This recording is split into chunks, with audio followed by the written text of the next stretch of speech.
L'avenir du Sénégal, justement au cœur des discussions. Ousmane Sonko a rappelé l'ambition du Sénégal lors du panel réservé aux premiers ministres africains. Pour l'essentiel des discours, l'Afrique doit d'abord compter sur ses potentialités pour espérer bâtir son propre développement. Ibrahim Ndong.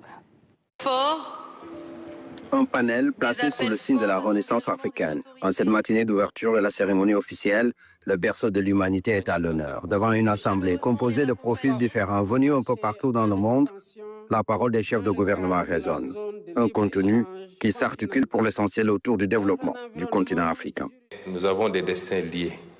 Et quel que soit l'aboutissement, une confédération de l'AES, nous continuerons de manière bilatérale et comme dans un cadre plus large, à travailler comme si de rien n'était avec nos frères des autres pays. La lutte contre l'insécurité ne doit pas se limiter juste au combat sur le plan militaire, parce que nous savons que l'insécurité prospère également là où il y a bien sûr la pauvreté, là où il y a les injustices, là où il y a la misère. C'est pour cela que des grandes réformes sont entreprises aussi dans le secteur de la gouvernance dans son ensemble. Une volonté qui passe nécessairement par un changement de paradigme, doublé de rigueur et de transparence dans la gestion des affaires publiques. Et le sort du Sénégal va dépendre d'abord du peuple sénégalais lui-même.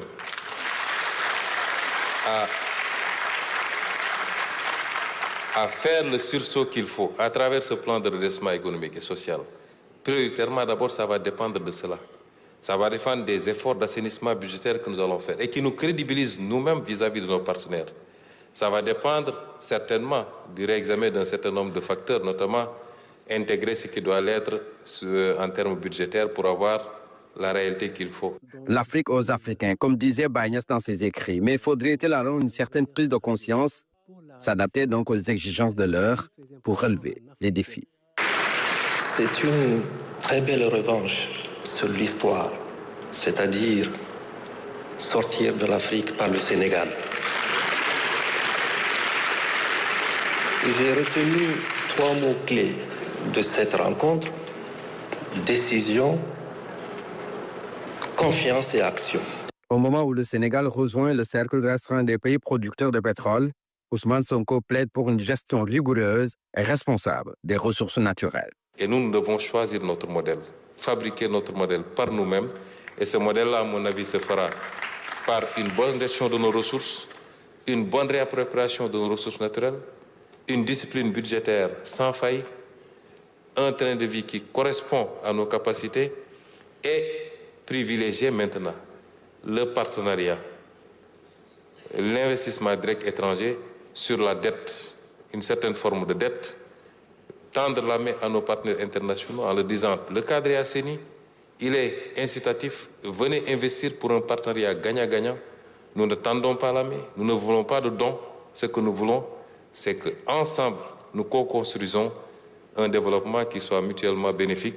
Pour la collaboration entre le Sénégal et le Fonds monétaire international, le Premier ministre se veut clair. Ce n'est pas un accord de 1,8 milliard de dollars avec le FMI qui règle les problèmes budgétaires du Sénégal, mais c'est peut-être un cautionnement pour nous permettre d'aller dans des conditions beaucoup plus sereines vers le marché et rassurer également les investisseurs. Et j'en profite aussi pour dire que nous sommes de fervents défendeurs du multilatéralisme, mais il y a des pans entiers du multilatéralisme qu'il faudra revoir. Aujourd'hui, même pour les grandes puissances, la capacité à collaborer avec un pays va dépendre beaucoup plus de l'onction d'un certain nombre d'institutions, quand bien même sur le plan bilatéral, vous vous rendrez compte que les conditions sont réunies pour coopérer avec ce pays-là.